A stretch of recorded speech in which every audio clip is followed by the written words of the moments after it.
José Manuel Salazar-Xirinax, qui est notre directeur général. In this moment, there are a lot of risks, and this is why part of our message is very important for governments to do the additional investments in training, retraining.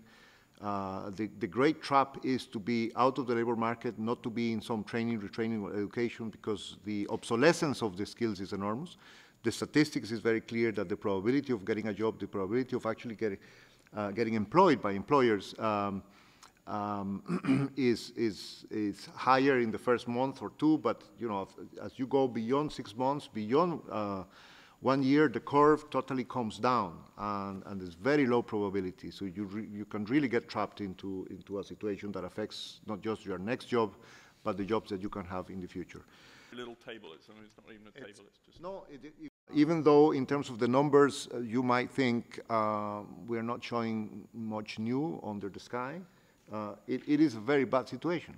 And the horizon is full of dark clouds for young people. Unfortunately, of course, the labor market doesn't respond immediately to good news on the economic front. So even if there were good news, much better than we're having on the economic front, many of these trends are structural. We also, and this is why we devoted a whole chapter on the skills mismatch. Saying, because a lot of the solutions you're talking about. I'd really like to focus on this educational divide.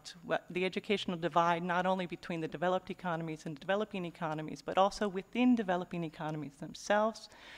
The few available good jobs are available only to those who manage to stay in the education system. And these are mostly the young people that benefit from this growing middle class.